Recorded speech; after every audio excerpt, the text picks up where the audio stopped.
Okay, good morning, everybody, and thank you for joining today's session of the second part 2 of a series that the FinTech Association of Hong Kong is doing on FinTech in ESG. Today's session is looking at data for asset managers. I'm pleased to have the CFA Institute partnering with us on today's session. So welcome the CFA folks from the CFA Institute. And of course, we've got Mary Leung on the panel today. My name is James DiBiasio. I'm day job. I am the founder and editor of DigFin, digfingroup.com, covering media and content agency covering digital finance. And then I am also a member of the Wealth Tech Committee of the FinTech Association, and the informal coordinator of a working group working on ESG topics for the FinTech Association. So if you're in the FinTech Association of Hong Kong, and you are interested in this topic and you want to join, then just let me know. We have a group from across multiple committees that are working on these projects, and we're leading up to some good stuff. So that's it. I'm going to now lead you to today's moderator, Ursula Mccormick, who is a partner at King & Wood Mallesons, and herself a very involved person in the FinTech Association. And so I will lead her to have the discussion. The format will be a discussion. We welcome you to submit questions, and then we will also have some short presentations at the end from the FinTechs who are in today's panel, so you get a little more flavor about what some of the specific business models are taking place in the FinTech world for ESG. So with that, everybody, I wish you a good session, and over to you, Ursula. Thanks a lot, and welcome everyone. It's great to have this second session here. The first was so well received, and I think it was through the combination of having some of the most sort of established players out there speaking and sharing, but also some innovators in this arena also sharing what they're doing and also their journeys to get there. Today we're focusing on everything to do with data for asset managers. And very much focused on ESG as part of this series. And what we're trying to look at, focus on really strongly is use of data to enable ESG product design, accreditation, life cycle reporting, management, accountability, and really looking at what's available, what's the skill set that's out there, what's lacking, what are the data points that are needed for asset managers to be doing what they need to do to meet market demand. So as Jay mentioned, we're going to be starting with a discussion with reps from 3 large institutions, being data giant Refinitiv, global bank and asset manager BNP Paribas, and the CFA Institute itself.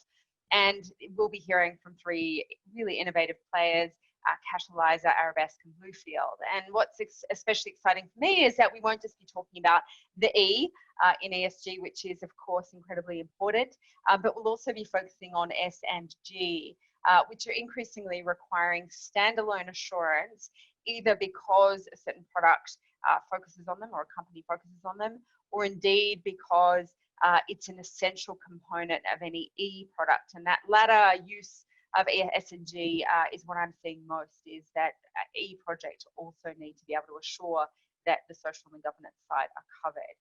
So what we're going to start to do, with this is to do a lightning round for each of our presenters to introduce themselves, and then we'll dive into the issues. And I'm going to kick off with passing to Mary Leung from the CFA Institute.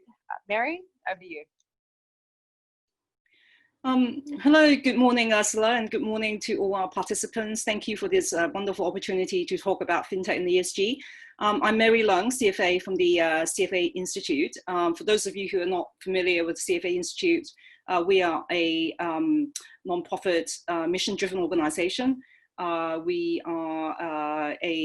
mission is to lead the investment management profession for the benefit of society. I'm the head of advocacy for Asia Pacific, and in my role, we drive the market integrity of the product of the industry, as well as we look out, we try and drive policies that will enhance investor protection. And in the area of ESG, our position is to make sure that the data disclosure and the disclosures out there are timely, consistent, comparable, so that investors have the right information to make informed decisions. Thank you. Excellent. Thanks a lot, Mary. Julia, Refinitiv, Julia Walker. Thanks, Ursula. And thanks for the team for having me here today. I think it's going to be a great session and some important points to move the industry forward. So my name's Julia Walker. I'm Global Head of Government and Industry Affairs for Sustainable Finance and Risk at Refinitiv. I'm involved in a number of large sort of task force around these type of issues. One, we launched the Future of Sustainable Data Alliance in January at Davos, and we've been looking at a number of quite complex issues in this space around data, which I can talk to a bit later.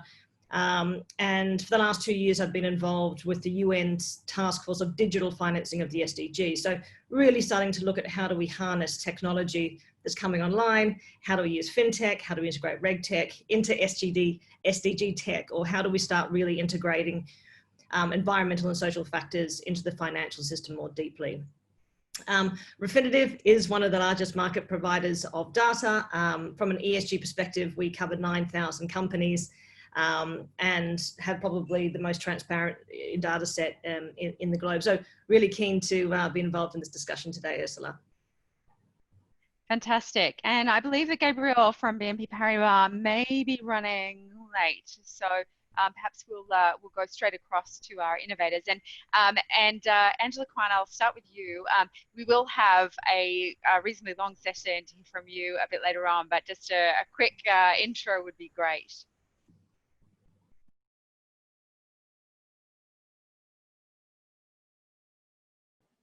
Can't hear you, Angela. Angela, yeah, we can't hear you. Okay, we'll give Angela a minute or so to sort out the tech. Yotam, over to you. Hi, my name is Yotam. I'm the co-founder and CEO of Bluefield, and we provide independent emissions data by using satellites and AI. It helps address the gap between self-reporting and what's actually being measured. I look forward to sharing more today. Thanks a lot. Angela, how are you going? Can you hear me now? Perfect. Yes. Wonderful. So Angela Kwan, co-founder of Catalyser. We're a software as a service company that helps companies engage their staff in their ESG activities focused on the S and the community impact elements and measuring that, and also showing business value beyond reporting in terms of HR and other outcomes. Fantastic. Thanks, Angela. Linda, over to you. Great. Thanks, Ursula. I appreciate the invitation. I'm Linda Baigrie. I'm here based in Singapore. I'm the regional director for Arabesque, and we are an AI quant-based ESG scoring company. I've spent 5 years in the ESG space previously with Moody's as they began their journey on how to integrate ESG into credit ratings. And we'll loop back again with more after the main session. Brilliant. Okay, well, thanks very much. Okay, well, look, let's kick off. And what I'm going to start, really just in a really big picture question, because for those of the participants who are perhaps less familiar with, the impact and the importance of data to ESG, perhaps if I could ask Julia first of all, just to talk us through where data is relevant. Sure. So let me set a bit of the scene on, I guess, why this is more important than it was. So I think we all know that we're in a significant environmental and climate crisis. The reasons we're all on Zoom is because of COVID, and that a lot of that's been reflected to biodiversity loss and zoonotic movement between animals and people. At the heart of it, environmental and social elements have not been integrated into the financial system. And so by using ESG data, it enables that. So the traditional ways of investing, just looking at financials, is not really good enough anymore. So there's been, particularly since 2015, when the SDGs came into force and were agreed by 193 countries, to realign the financial system to sustainable development. And to do that, you need to integrate these type of data sets. We'll hear later, I think, on the carbon and emission side, hugely important. We don't have much less. many countries are also putting in policies to go to net zero. And so with policy and ambition becomes regulation, and there is rafts of regulation coming through that will mean that investors, asset managers have to really start thinking about their investments. And more, there's also the client demand. So people want to be able to invest more on their values. You know, a really good one to look at, if you haven't already, is the European Commission's sort of green plan. It's probably the most advanced, but you know, Asian countries are rapidly catching up. But you know, there's a taxonomy that's been formed to align economic activities to sort of sustainable investments. Asset managers have to align with that, and sort of come next year, this might not be looking too good. So you know, asset managers in Europe are putting their hand up, going, no one's going to look good, which means that most investments are not aligning with a sustainable future. The only way they can do that is with ESG integration. So, you know, it's a very important topic. It's not going away, and it's going into mainstream. Yeah, thanks very much for that, Julia. And, you know, in terms of the, you know, when we talk about the Sustainable Development Goals, we're talking about regulation, we're talking about the focus, you know, at a central banker level, you know, do you see that, you know, in terms of what's then, you know, driving the product development, do you see that as being regulation, investor demand? Are you seeing it, you know, in any other facet, or is it simply that we have this tidal wave that is pushing this all forward, that is resulting in this sort of perfect storm for the development of these products and services? Yeah. So there's multiple levers for sure, but in 2015, the development landscape changed fundamentally with the SDGs. It's a huge lever. On the back of that, this is when the European Commission sort of stepped in and went, wow, you know, we need a great big green plan. And countries around the world, all of them have sort of said, we need to do a lot more here. So as I said, there's this government regulation coming in.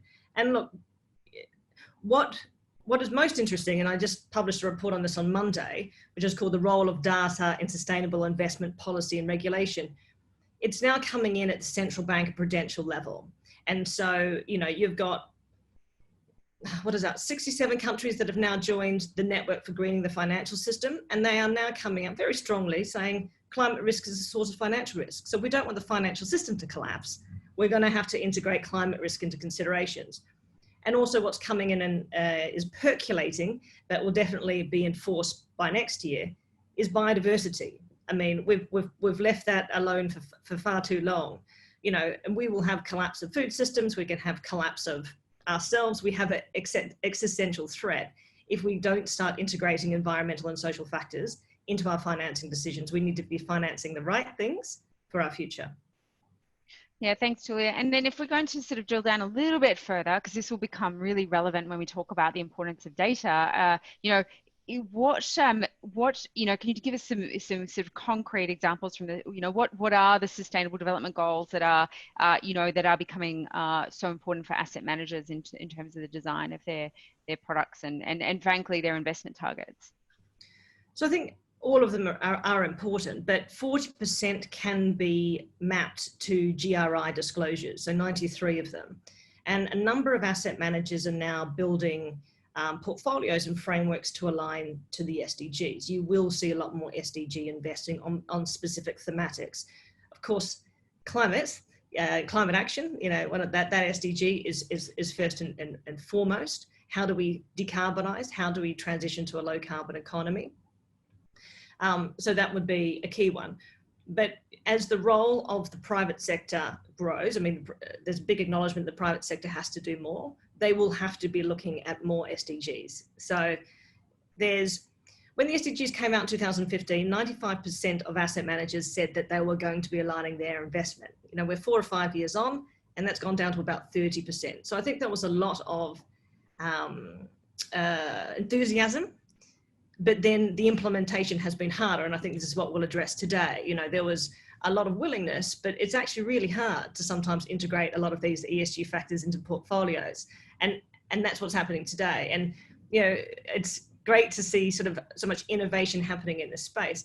It has to happen fast though. You know, I think what I've seen also with other techs, reg techs and FinTechs, people sit on the fence for far too long and then before they implement. But, you know, and I'm sure the people on the line have got, you know, great solutions, as well as we do, there is a call for action, right? And there is a lot at stake. And so governments are now really putting post-COVID-19 responses on the line for green stimulus.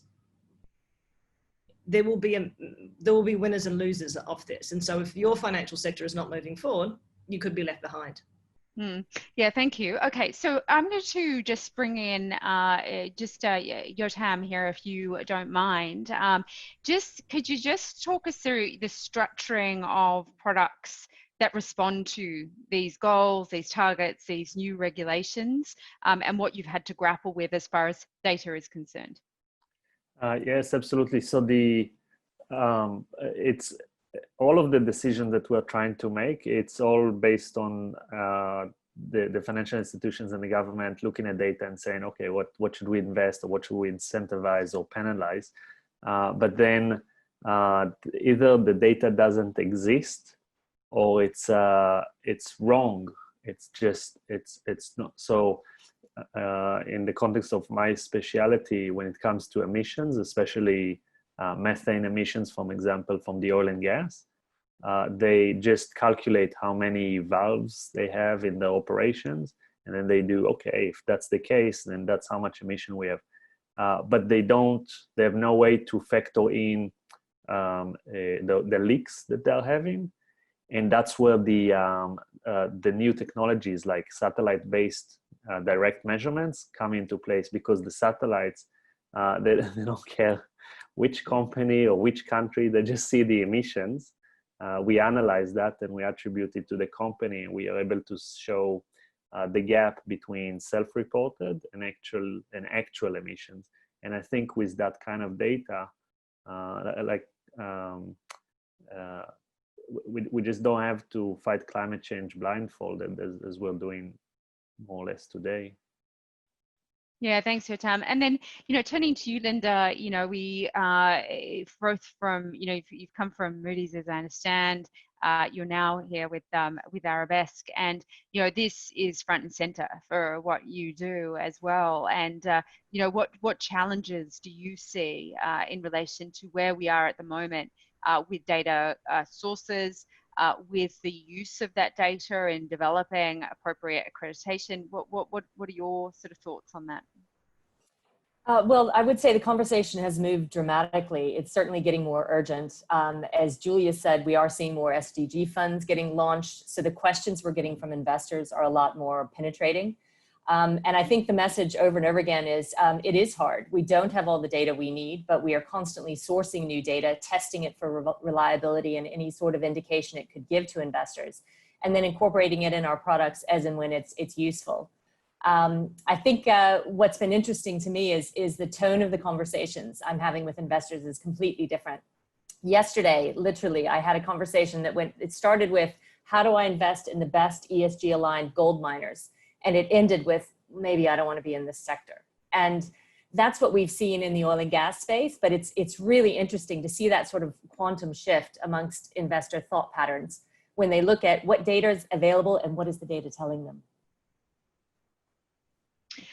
And do you think that there are some surprises in that as well? So you mentioned, some examples there, but are you seeing some companies or sectors that were traditionally perhaps sort of persona non grata of sorts that actually lead the way on ESG? We all have our little champions that we roll out regularly, and yes, that is happening. But I think the conversation is going to push us in broad ways, and we're all going to be challenged. One of the best examples of that is private company data, because a company that is persona non grata in the public markets often simply goes dark. And as investors, as a planet, we can't let that happen. So we will continue to move into how do we gather data in these darker spaces, including private companies. To date, we are public company data only, but the demands we're getting from banks and lending institutions are continuing to stretch us to try and find additional relevant data. Yeah, and Linda, are you saying, just I mentioned at the start that, increasingly S&G become essential components of assessing, anything that's E or ESG. If we look at something like cobalt mining, so for batteries, and yet, in jurisdictions where slavery and potentially sort of child exploitation are unfortunately rife, where are you seeing, companies and investors strike a balance between championing the E, but also being concerned about the S and the G? That's a great question. We're challenged on the social in particular regularly. And NatWest did a report using our data this summer looking at food ethics, which was a really interesting project. So they were looking at conditions in industrial food packing plants, meat and other food industry. And really questioning the social scores that these companies had based on the conditions of the workers alone, let alone the then knock-on effects that perhaps in a pandemic you may be seeing with food processing of unwell staff. So I think, again, this conversation is moving and the data is being challenged. Then the next step is for the investors and the regulators and all of us really to go back and say, this is the next step of disclosure we're asking for so that we can make these decisions intelligently. And if we're sort of, I think now that we're sort of moving and talking about the S, Angela, I know we've worked together in the past and we'll still work together in using the Catalyser platform. Can you tell us about what that does? Oh, and obviously we'll give you more time a little bit further along. Yeah, I think especially on the S component, we're actually seeing that there's a lot of underreporting of the S data and the impact, because companies are doing a lot of community engagement, be it contributions at a corporate level or the staff level through volunteering, donations, etc. But a lot of this data is happening in an ad hoc manner. And so when a system gets put in, there isn't then ability for that data to be celebrated and tracked. And we're finding when a lot of companies implement platforms, they're actually showing that they are doing all this, but it's all hidden or decentralized. And I think the other aspect of S is for companies to see that data to have value beyond just regulatory compliance or ESG compliance. The fact that S can be a source of them understanding employee engagement, employee health, HR and other outcomes. The fact that this data may not be collected and may be underutilized, I think there's a real potential for businesses to derive alternative business value from collection of ES and G data as well. Yeah, it's an incredibly important point.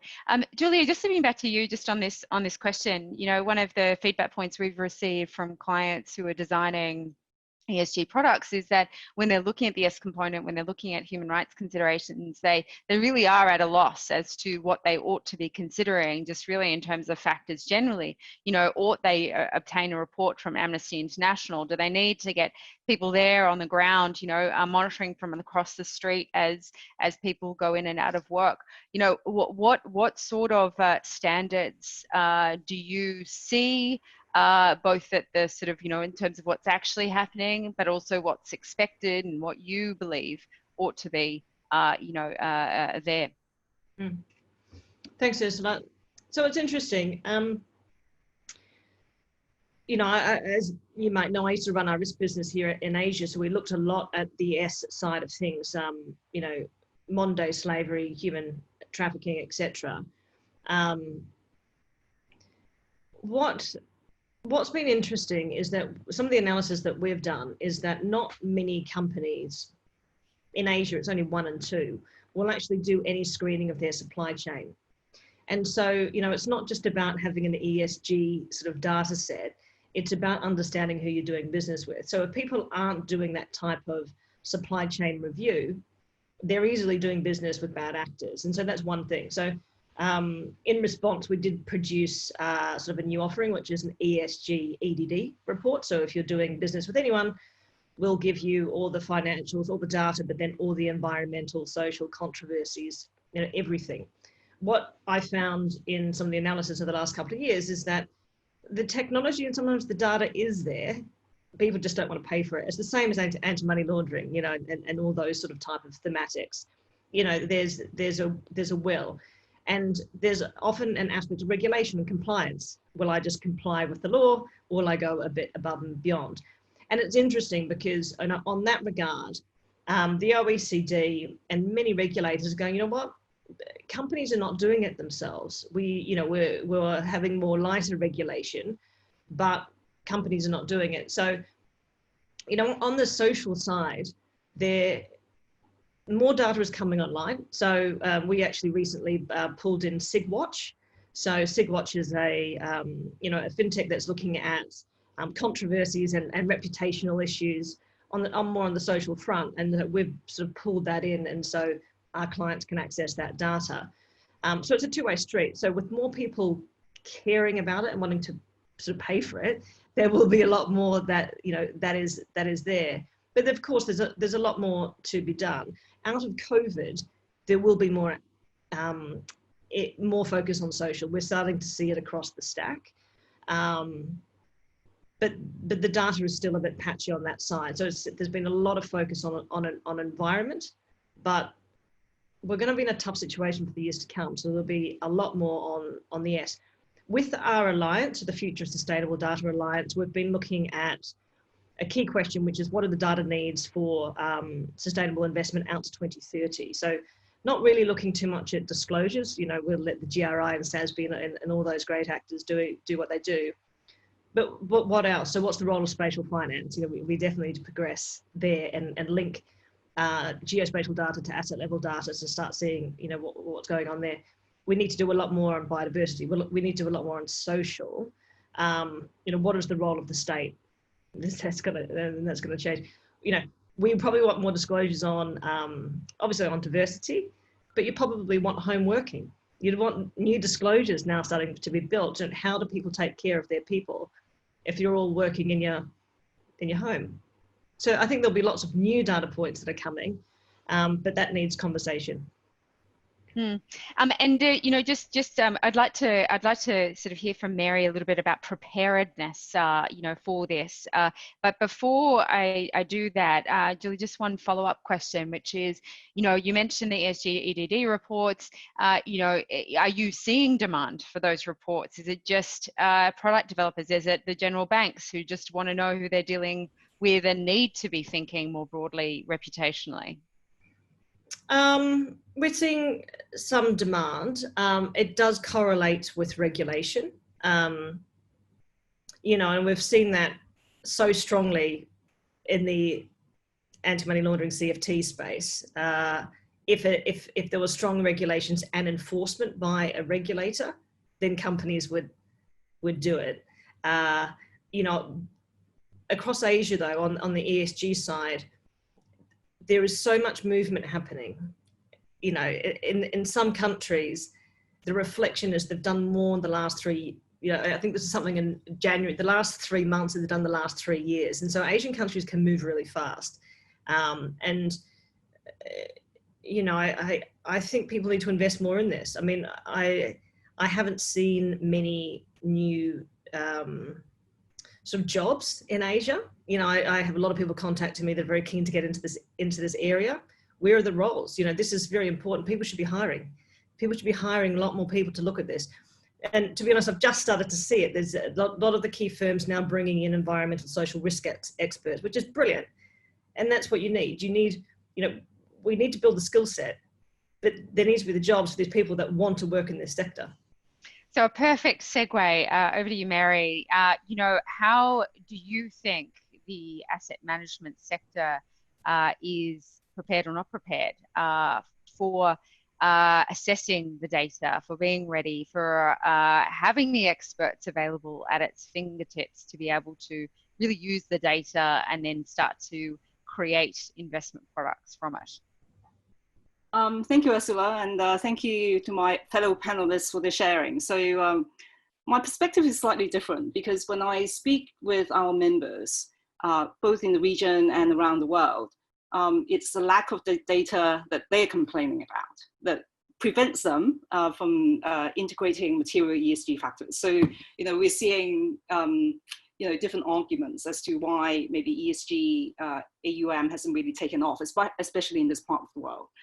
And in the last few months, we have organized a number of roundtables across the world and in Asia Pacific on the future of sustainability investing. And so as part of that roundtable, we polled our audience on the issue of data and disclosures.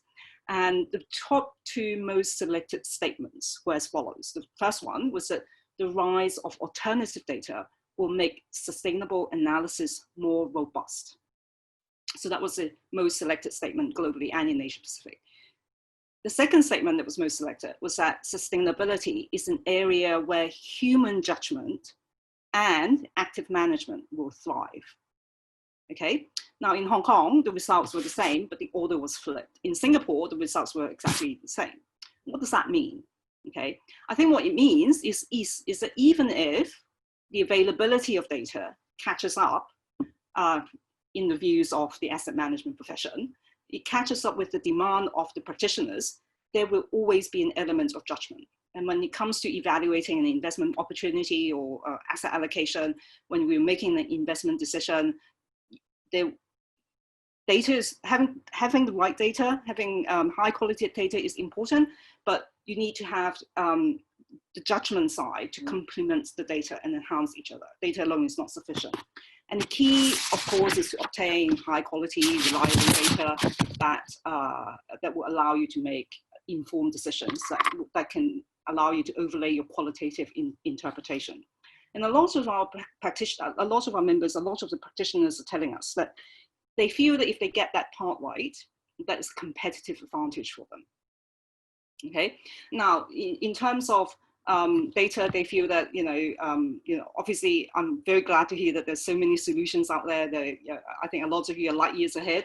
And some of the feedback that we're getting was that data is static, and a lot of, especially a lot of disclosures from issuers are backward looking, right? And they're slow to market. So in future, I think a lot of our memberships will be looking for alternative data, and in terms of provision, or in terms of finding a supplier, they will be looking at their ability to clean that data and structure and process data in a relatively quick to market way, and the speed with which they can do that.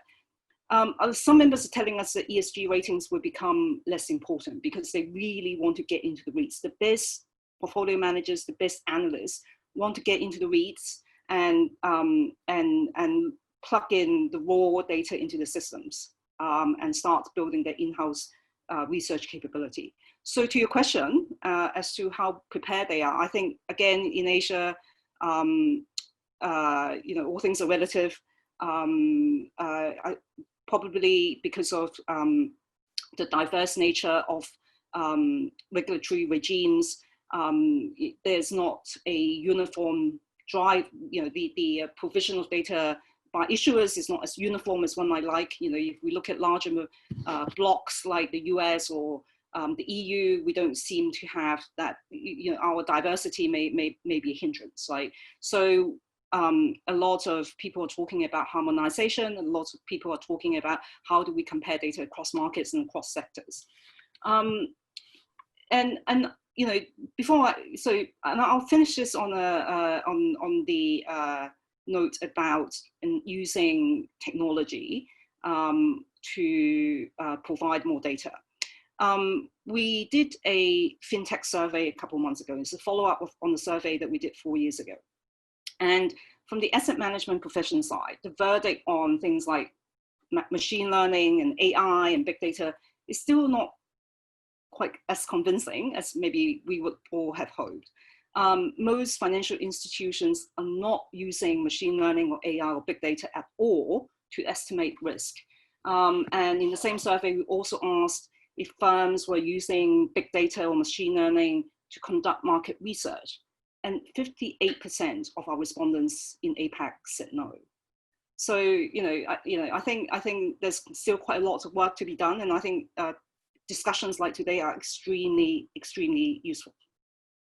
Just one follow-up there, Mary. It sounds like you're receiving quite a spectrum of input. You know, there are those who almost want to be left to themselves to develop their in-house solutions, to gather the data in a raw format, and then come up with a way to assess that. Others are looking for almost sort of a pre-packaged, you know, here's what you need, and then like build the product around it. You know, we have those who are sort of perhaps not trusting of the tools that are already out there, particularly around big data. So, you know, we seem to have some really different views, you know, out there. How are those views changing, do you think? Are we starting to see those who want to build their own models? You know, is that proportion increasing, or is it the proportion that just wants something off the shelf? How are you seeing that change as asset managers are starting to integrate ESG data points into their investment decisions and products? That's a good question. I think basically the short answer is it actually depends a lot on what the asset manager is trying to achieve, and actually the size of the firm has a bearing as well. And what we're noticing, what we're picking up on, is that the larger the firm, the larger the size of the firm, the more open they are in employing solutions or building their own capabilities, because they have the ammunition, the firepower to do so. And it's the ones that are the smaller middle ones that will probably be squeezed in terms of having that firepower to spend on either upgrading their own systems or and may find off-the-shelf solutions more attractive. Thank you. Any reactions to that from the other panelists?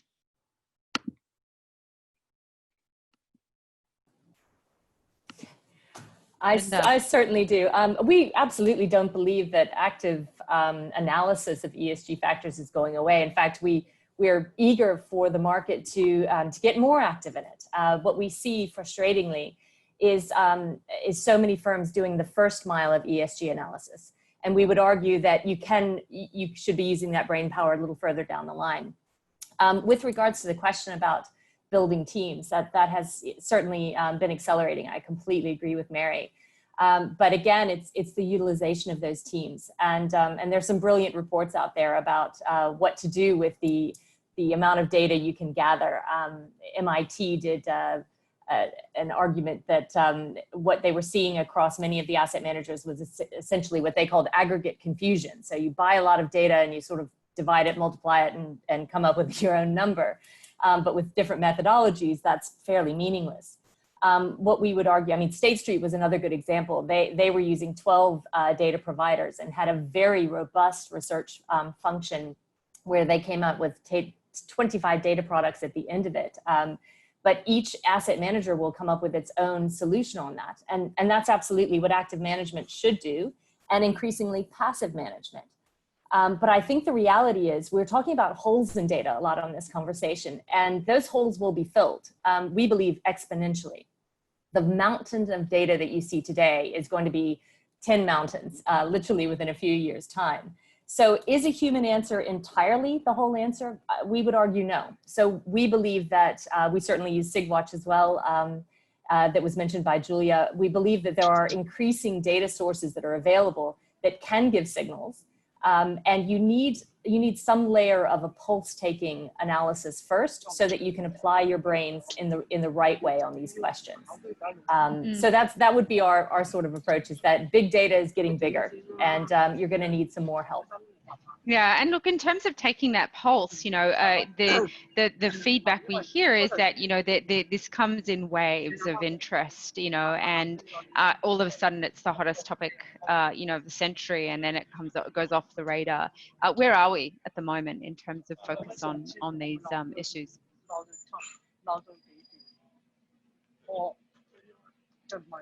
I can give a quick answer to start. I just don't think it's going away. I mean, you know, Singapore's doing a lot, Hong Kong's doing a lot, Korea's, you know, announced new green plans, Taiwan's got an ESG exchange, everyone's doing something. China's got a really, really good taxonomy under consultation. They've just announced they're going to be net zero by 2060.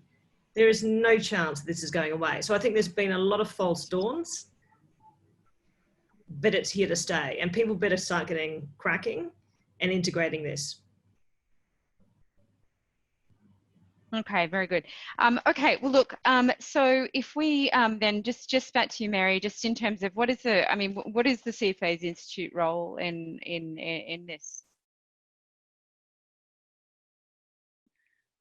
So our role is multifold. So obviously we're a member organization, we're also a credentialing organization. So on the credentialing side, we've been building in ESG into our curriculum so that, you know, all our candidates know what ESG is and why there's so much debate and discussion around it, and that they are prepared when, you know, when they're in a real job situation. So that's on the credentialing side, and we're working with our society in the UK on the ESG certificate, so that's also very exciting.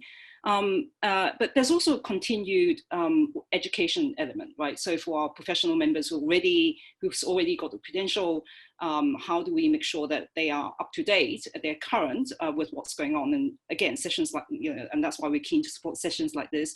We're doing a lot of research. So last year we actually took a look at issuer disclosure regimes across Asia Pacific. And, you know, one of the things that we picked up from, you know, issue disclosures is that actually a lot of it is driven by regulation in this part of the world.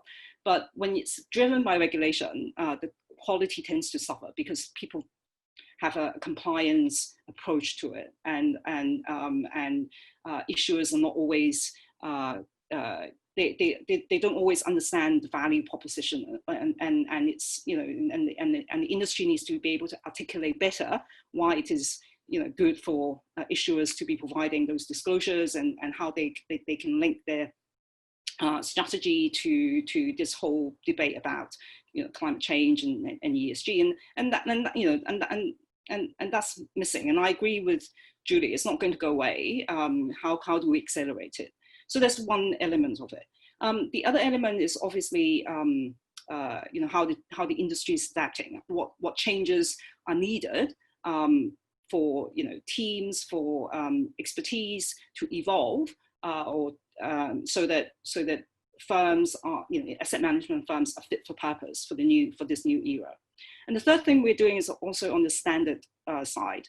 I know when we talk about ESG standards, people get, you know, I can hear the collective groan, right? Aren't there enough standards out there already covering, you know, the whole hog? How can you come up with another standard, you know? But that's exactly it. We are in the process of consulting the market on a disclosures and on an ESG disclosure standard for investment products, and it is a global and voluntary standard that applies to investment products. Now, even though we feel that we know that there's a lot of standards out there, and EU is the king of standards, we feel that there's still there's still a way we can contribute by setting this descriptive standard that will allow asset managers to better describe the ESG-related features of their products. And this will allow investors, not just retail investors, but also institutional investors, to better identify and evaluate and compare products when they are making an investment decision. So, and Mary, do you think there's any, like, you know, what do you say to an asset manager that says, well, look, you know, I'll just follow the pack, you know, I'll wait until the regulation really bites, I'll see what's out there, you know, what's really the benefit for, you know, asset managers to start to integrate ESG factors, to start to pay attention to the data they're seeing? You know, is there a competitive advantage at this stage, or is it really only for certain asset managers where this is important for now? I think for now it may be a competitive advantage, but in a very short space of time, it will be about survival. So if you think about it, if we step back, right, ESG has had a pretty good crisis this year. So back in February, March, suddenly, you know, entire swathes of industry and economies switch off overnight, and the market went into free fall. And out of that, what we have seen is that actually companies that were deemed to have pay more attention to stakeholder relationships, to governance issues, to environmental issues. They were the ones that outperformed. And we've seen indices of ESG companies outperform normal indices, right? And as a result, we have seen huge inflows into some of these ESG funds. Okay, so ESG has done pretty well. And the expectation is that this will continue post-COVID-19. And I think some of the panelists have talked about rebuilding rebuilding after COVID-19, and some of the issues that were surfaced as a result of the pandemic, the biodiversity loss, the social factors that have risen to prominence. Those are not, those will still feature in investors' minds as they, position themselves for this COVID-19 rebuild. I'm hearing more and more people talk about the path to net zero. I'm hearing more and more about a just transition. So I think change is in the air. And for those people who are lagging, and there's a long tail, right? They will have to contend with not being in the right place at the right time. But obviously, a lot of investors will also say, look, we are a fundamental investor, and it is our job to incorporate all the material factors into our investment decision-making process. And it can be financial, it can be ESG, but we owe it to ourselves and we owe it to our clients to make sure that all the information is featured in, and that may work too. Okay, so yeah, I think it's an area that's ripe for change, and we'll see a lot of action coming up. Thanks, Mary. Just one follow-up question, which James just actually shot through, which is around incentives and KPIs. This is really about the sort of internal KPIs. We saw a real drive around financial institutions, asset managers really complying with things like AML standards, some years ago, making sure compliance was front and center when things like bonuses were assessed. Are you starting to see any sort of incentive alignment with ESG considerations and sort of long, term factors? Some of the more progressive fund managers are. I think it's early days yet. And what you've got to remember though is that asset management, the industry as a whole is probably undergoing some fundamental changes in terms of remuneration and incentivization. So I think we're going to see a lot more changes in this area. I think there's always a tension between how much money you're making for yourself versus how much money you're making for the clients. And that's probably going to be highlighted even more after this crisis.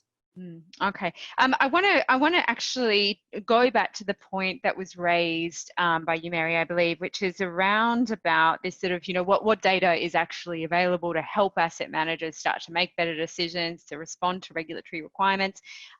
You mentioned the topic of alternative data. Can we just spend a little bit of time on that? Would any of the panelists like to just briefly explain what that means and, how it's particularly relevant?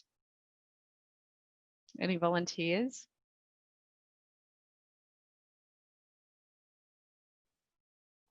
Mary, how about we start with you in terms of what do you think that asset managers or your members mean when they selected the availability of alternative data as such a priority? Well, to me, and I have a very simplistic way of looking at this, alternative data will be data that you may not be getting directly from the issuer. Okay, so I think what Yotam was referring to me, would be alternative data. So a lot of people are looking at not just emissions from governments, but they would be looking at social media data, to monitor, for example, reputational risks. A lot of people are looking also at regulatory data, because if you're not handed data in the company filing, then as a responsible analyst or good portfolio management, good manager, you will hunt that data down. And this could be, in filing, in regulatory data, it could be in emissions, it can be in social media data. And again, I think that's why having a provider that can clean that data and process that data in a timely way will be important for asset managers. And some are actually building their own systems to do so. Yeah. Okay. So then, there's a number of people who are on this that, really specialize in data, and, integrity of data is, pivotal to all of this. Yotam, your views on the importance and, which data ought we be validating, which data is sufficient from a self-disclosure standpoint, along the lines of what we see on modern slavery issues. Thanks. So I think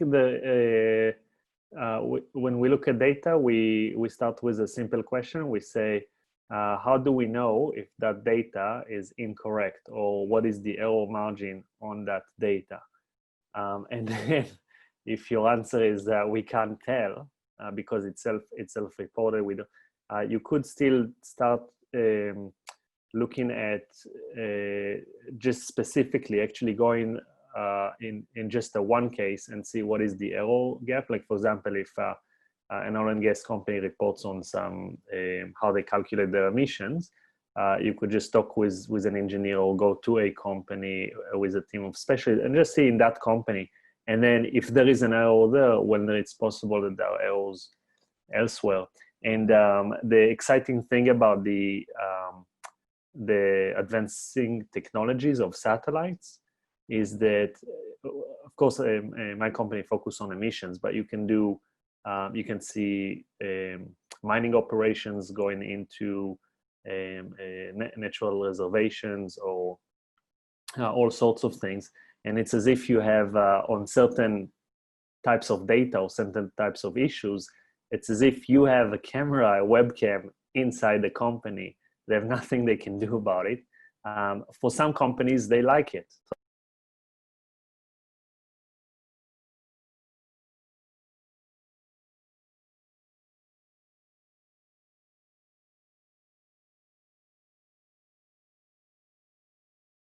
And it will shine light on how on that gap of self-reported, or what company they think they're doing and what's actually happening.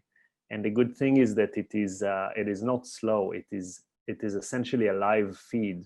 The processing that we're talking about, it takes seconds. And so you can get an alert within a day that some mining operation has invaded the natural reserve, or that a company that you invest in has released massive amounts of methane, and you can get that in within a day.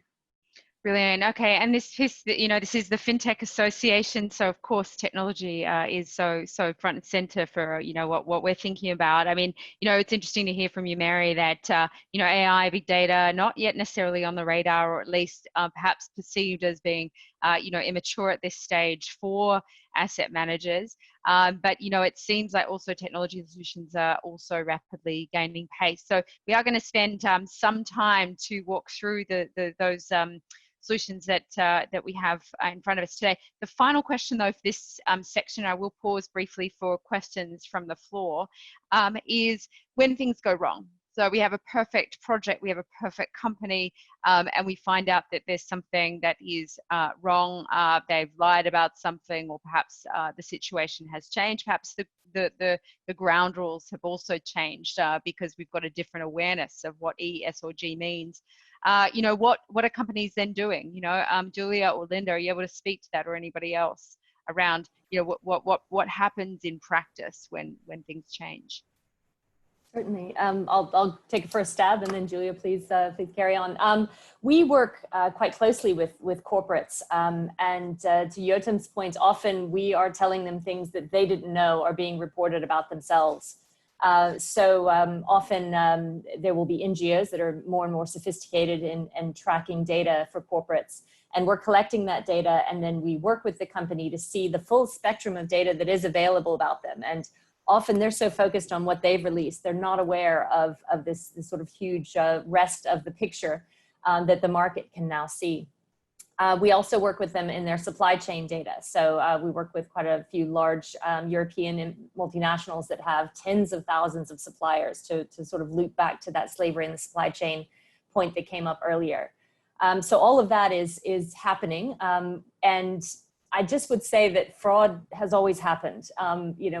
Fraud in the financial statements still happens. And So we certainly anticipate that there will be fraudulent statements made by companies. And part of that is, again, where we want to see the active ESG brains working, because the quant data may not pick that up, and in some cases it might. But this is where the two fit together very well. And I think, if you zoom out on ESG versus financial data, we might be maybe in 1960, maybe 1970 compared to the evolution of financial reporting standards, but we are moving much faster. And I think that's the main message is financial standards had to sort of trot a similar road. And as we've seen, they're still not perfect, frequently revised and sometimes fraudulent. But in the space of ESG, it's moving faster, and there are some incredibly smart minds working in this space. So I think it's a brilliant place to be in career-wise, and for anyone in the asset management space, I would simply encourage you to, whatever you're doing, take it up a notch and be brave and push it further. Very good. Anything else, Julia? So a couple of points there. So probably a couple of years ago, ESG data was considered alternate data, and so, we consider ESG data, or the stuff that we published, as fundamental.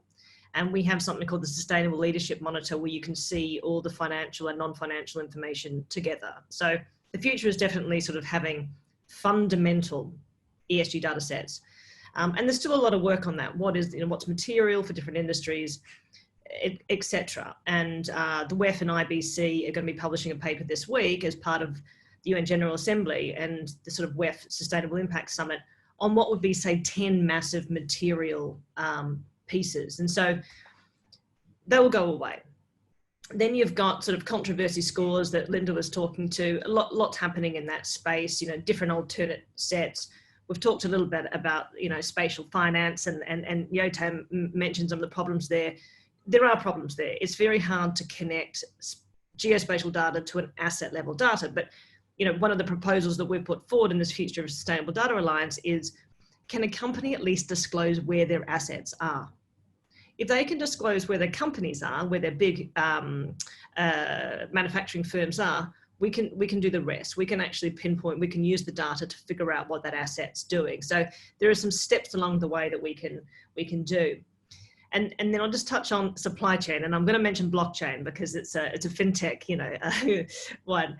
But, this is one of the things that we're exploring as well. And we've looked quite deeply into transparency in the supply chain.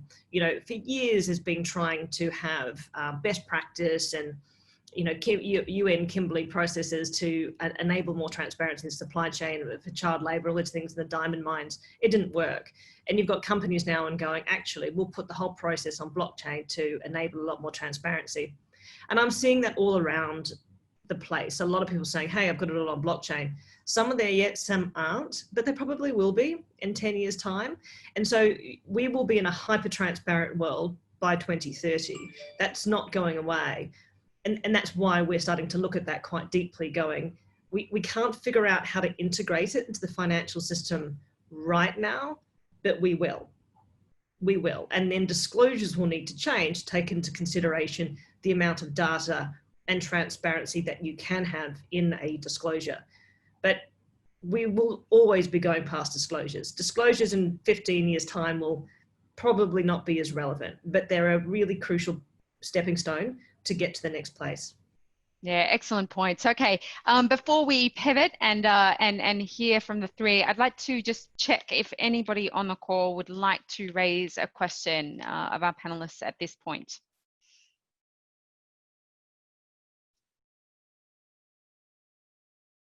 No, we've covered all the ground. Okay, let's march on. Angela, over to you.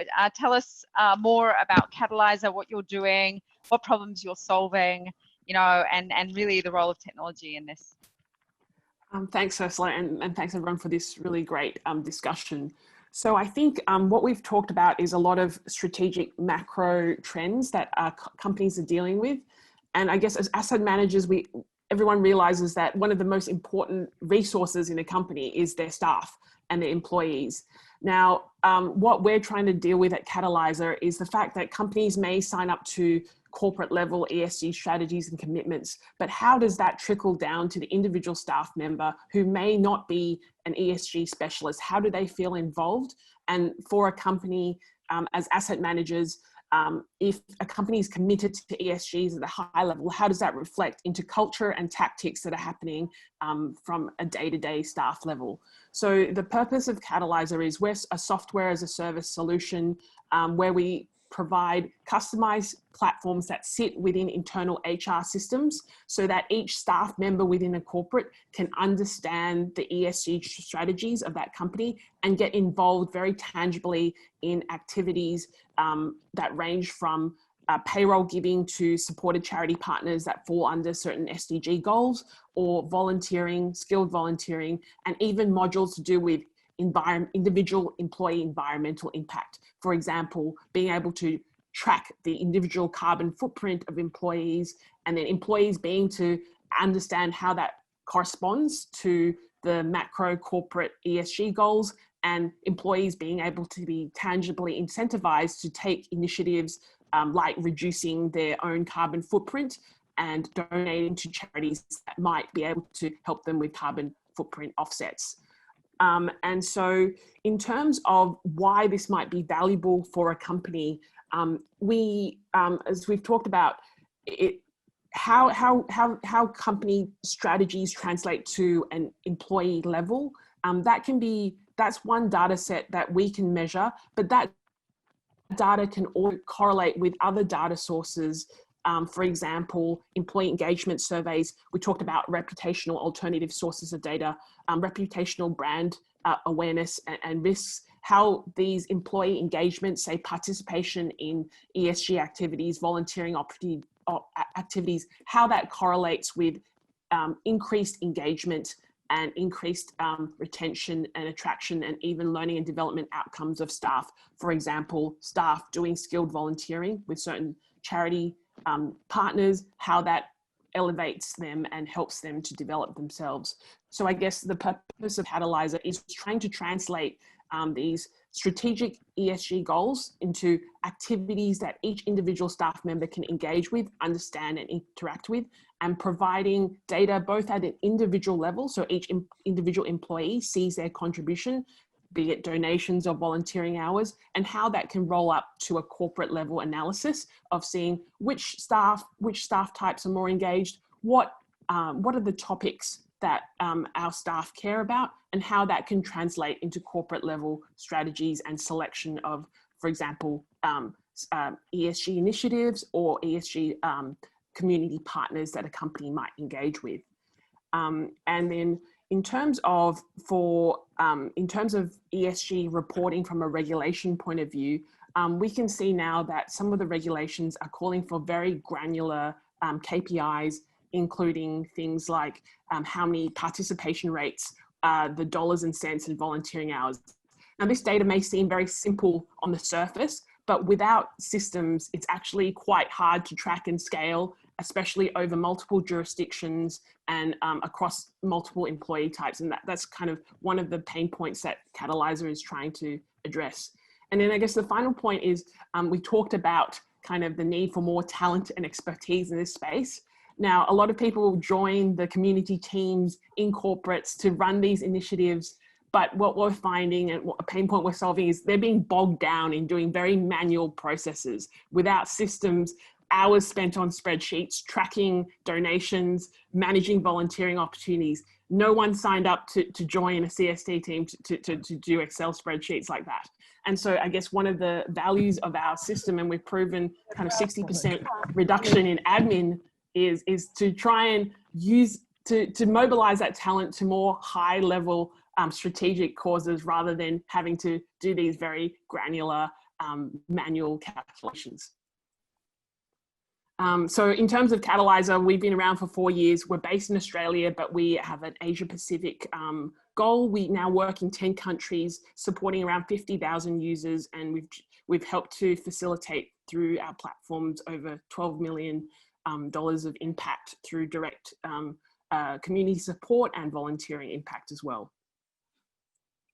Yeah, thanks a lot, Angela. And certainly something I think most companies are facing, increasing levels of external reporting. So, chaired our pro bono committee for a good 10 years. And, these days it's really part and parcel of our panel appointments to work for, large institutional clients is that we're reporting on some of these metrics. And yeah, I can absolutely attest to the sort of admin nightmare of having to do that. But what we're talking about here, it seems then, is a hybrid of sorts, because it's a self-disclosure regime, but it utilizes technology to put some integrity around that process. Is that a fair comment? Yeah, absolutely. So self-disclosure, but it's tracked and it's measurable and it's comparable. And there's also, I guess, the fact that the data can be flowed down to the individual employee level so that employees take ownership and see participation and engagement in ESG goals that might be set at a very macro corporate level. And do you see, just one final question before we move on, do you also see a change in, the way in which perhaps asset managers or in fact sort of customers of a company are looking at this issue, moving away perhaps from just external philanthropy, but more to companies just being good corporate citizens looking after their people? Is that an actual, are you seeing that as a tangible trend? Yeah, absolutely. And I think COVID's really brought that to the forefront, and also, I guess, the increase in natural disasters that are happening around the world. And even, for example, recent trends about diversity, etc. People don't want companies to just come up with statements saying they support greater diversity or they're going to try and be carbon neutral. They want to see tangible action. And I think staff also within companies want to feel engaged. And so translating strategies and these kind of aspirational goals into very tangible activities that can be measured and individuals can participate, that's I think an important goal. Okay, fantastic. Thanks very much, Angela. Yotam, moving to you. Are you able to give us a synopsis around what Bluefield does? Yeah, absolutely. So the as I mentioned, we provide independent emissions data by taking advantage of satellite-based emissions data. We process it. We have an algorithm that scans data of the whole world every day, flags anomalies in emissions, starting with methane and expanding to other type of greenhouse gases. And then our users are able to, or the subscribers, they're able to get either indexes of specific industries, but also specific alerts. And I'm going to share one example. So we were recently the first to detect a large methane release in Florida. It was 300 tons. And so this is an example of how it never went into the company disclosure. 300 tons is 1% of the daily emissions in the US, but it would never show on any data set of, you analyze everything, it would never show. So with these capabilities of processing that data, we took it from having about 5 people now that so much methane has been released to something like, 50 million people, including the federal government that launched an investigation into violations by the emitting source. And this is just one example, because we are finding thousands of these anywhere from, we can see emissions in Venezuela and Iran and Iraq and Turkmenistan, which feels kind of remote and what does it have to do with us? But there's a lot of multinational companies that operate over there through joint ventures. And of course, we can also see more direct, like independent small oil and gas companies in Colorado or other emitters in Asia. And that can start just taking, because climate change is such an abstract topic and it's so big, and like, what am I going to do? Even if I'm a massive bank, what am I going to do? I'm going to ask this, I'm going to ask that. But by giving us the ability to really see what's happening, we can then focus. We have limited time and limited resources, so we can really focus where it matters, where the impact is massive. So of course you can try and get a little bit better on all kinds of conservation and different projects. But then you have, because of the emissions and acceleration of global warming, you have those massive fires in California, and everything you did in the past 10 years is futile. It doesn't matter. People have to move, and so all of the effort, all of the time we spent on it didn't matter at all.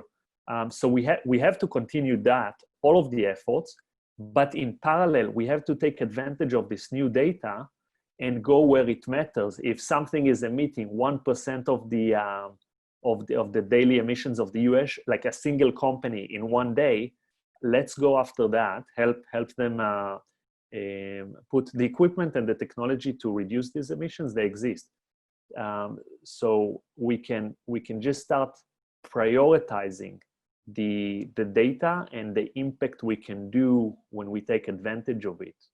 And also, this isn't something that it's not like it's no one's fault that we're not doing it yet. This thing is very new. Only in the past 2 to 3 years, the cost to launch a satellite into orbit was reduced by 10 times. And so now you have much more advanced sensors. And on top of that, the ability, we are a very small team, and we process the whole planet every day in a matter of seconds. That actually has to do with image processing capabilities that developed because of computer games. So thank you for that sector to help indirectly with sustainability.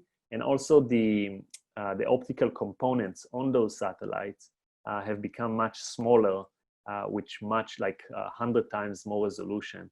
So we just have this, we've been given this new opportunity of very, very granular data that can, when we get the data, we are able to attribute it to specific companies. We know they're operating there. We're able to connect that emissions data with the geolocation of the company.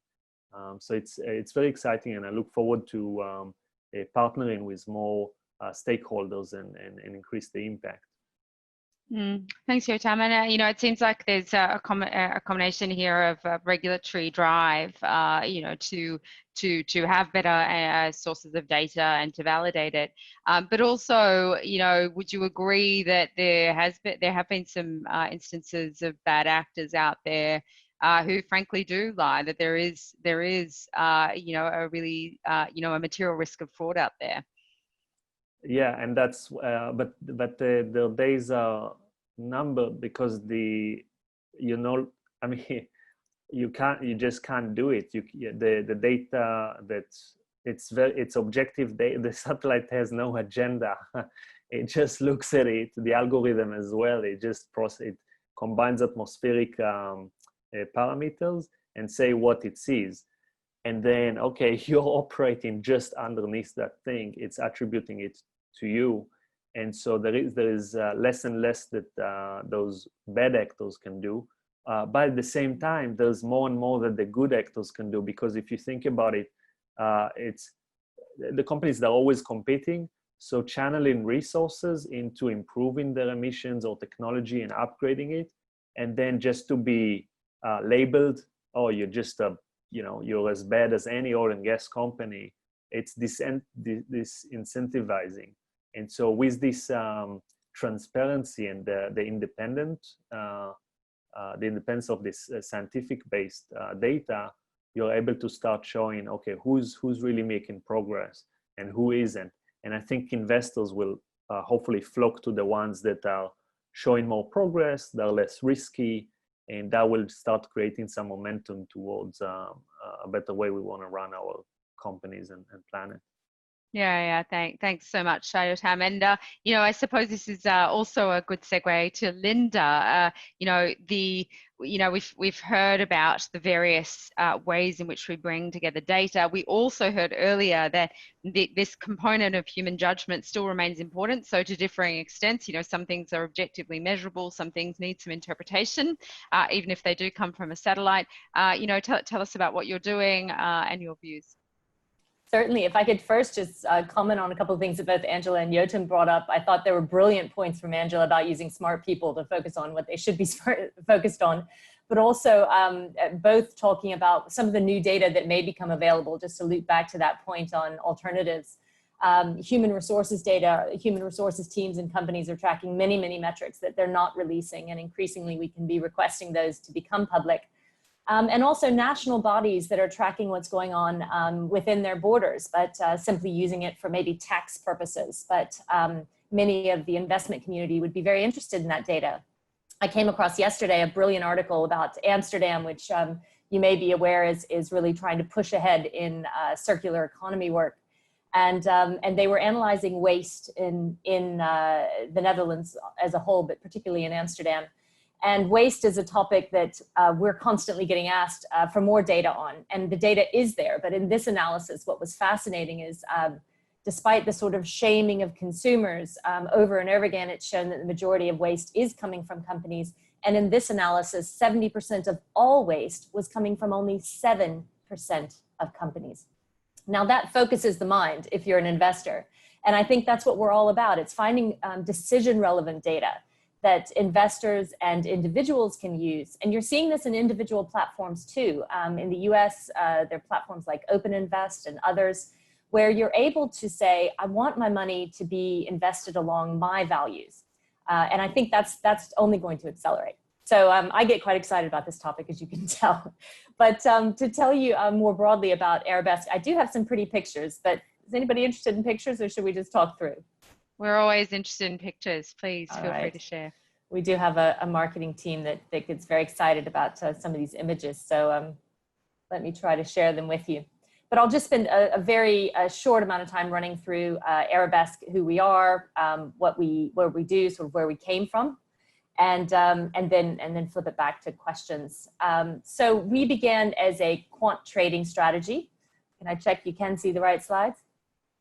Yes, okay. So we began as a quant trading strategy within Barclays Bank, and that was 10 years ago. And then in 2013, there was a management buyout from the team, and set up as an independent company. And at the time, I think it's important to say that the focus was using sustainability indicators really only as trading signals. So it was all about, is there any material information that is bubbling through this data that we could be trading on? But as the development continued, we were increasingly asked if we would pull out those ESG signals separately from the fund and offer them to investors independently. Then in 2017, we set up what we now call S-Ray, so it's like a sustainability X-ray as a separate business. And a year ago, we closed our first funding round, which was 22 million with partners including Allianz, the German state of Hessen, and many others. And we're working across really several parts of what we see to be the data problem. And primarily, I think that the issue is really about, it's gone from patchy data, those patches are being filled as we talked about, but still the long delays. Some of the speakers have talked about that. If it is backward looking data, if it's reported on last year's information by a company, it then may take a long time to get incorporated into databases that would be accessible. All of these things slow down the analysis of it. But on top of that, we see the human bias is still meaningful, and in our work, we try to actually strip that out. So we're pulling raw data that we then lay frameworks on top of, and those transparencies are all available and constantly changing to reflect new information and new data. So our approach is quantitative. That allows us to provide daily signals. And that we provide primarily ESG scores. And just to loop back, we've touched on materiality, but we haven't gone deeply into it. I'll talk a little bit more about it. But the ESG scores are based on a sector materiality lens. And then the United Nations Global Compact, we were the first company to try to create a score around those metrics. And again, that was quite a narrative-based reporting, which we wanted to quantify.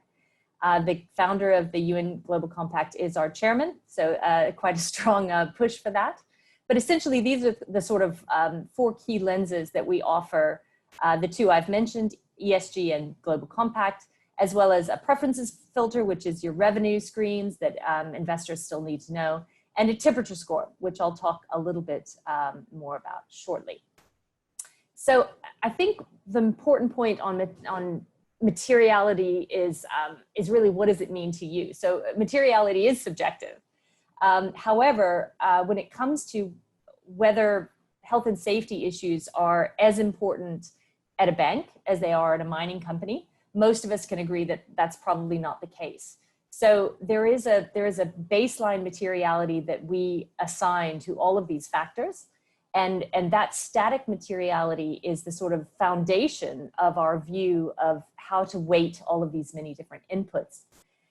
However, we have seen, and we do see, materiality changes, and it changes fairly regularly. So we add on a layer of machine learning analysis that looks at the residual returns. So we look backwards over the last quarter and say, were there residual returns that cannot be explained by our view on materiality? And again, you're looking at this point, billions of data points. So this is a pure algorithmic approach. And we then would adjust. If we've seen a sector move, excuse me, off of news or off of an issue that previously was deemed to be immaterial in that space, but it's clearly reacting more sensitively now, then we would adjust our sensitivities for the forthcoming quarter on that. So this dynamic materiality is always changing, and that is the element of sort of machine learning that we have within the S-Ray business. I just want to loop back on this question of climate, because it has been the majority of our conversation today, with a little bit of a social conversation as well. We are regularly asked, challenged to build new tools, and one of the key areas that we were asked to look into was climate data, specifically carbon data. As the issues of climate have clearly become more urgent, we were asked to really come up with a tool that would simplify the carbon data. Not many of us could equate or understand, X gigatons versus Y gigatons against certain companies or industries.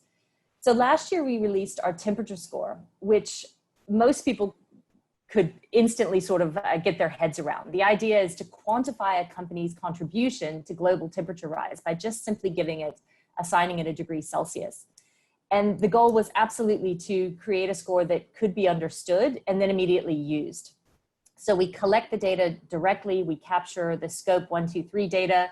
We then put that data projected into an IEA scenario analysis. So we look at where, again, established frameworks have set the sort of roadmap. And the goal is to put those carbon emissions into a perspective, that carbon pathway into perspective. And we also include then metrics on the company's emissions trends themselves, whether they have science-based targets, whether those targets have been approved. So we're trying to simply give information in a way that can be meaningful and actionable. I think, as Yotam said, it gives us the ability to understand the subject. It gives the market the language to focus on the conversation and work harder on what matters. What we're seeing is, excitingly, investors are using the score to understand the Paris alignment of their own portfolios, as well as then starting to create new funds, cooler investment funds that are sort of tilted more toward the green end of our temperature. Now, that's the key highlight. But before I pause, I wanted to just point this out, which was a recent request from European banks, insurance companies, pensions, who requested a centralized ESG data register. And I think this is where we're going when we talk about the difficulties to getting to data and understanding where the raw data sits and how you can access it. I would point out Edgar in the US is loathed and hated. It's 20 years old. It was always creaking. It certainly hasn't reduced the number of trees that are killed to print off financial reports, which I think most of us wish it would. But it's not a new idea to have a centrally hosted data repository. And I think many people increasingly are arguing the time has come for that in ESG as well. Again, primarily so that we know the information's there. Now let's analyze it. Now let's use it. Let's stop racing around trying to gather it ourselves. So let me pause there. And then I think I'll hand it back to you, Ursula. Thank you so much, Linda. And so interesting to sort of see your journey, in building the platform. We have 1 minute for questions. Do we have any questions from anybody who has joined and has been listening in. You can either unmute yourself or use the chat function. I'll give you 30 seconds or so.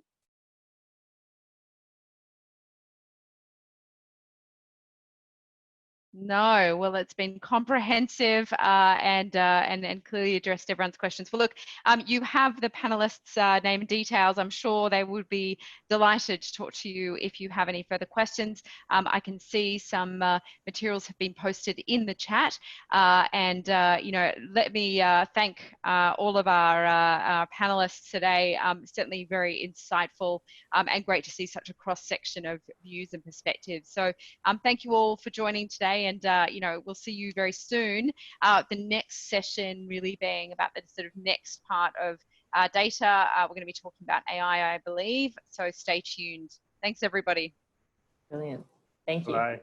Thanks. You have a good day. Bye-bye.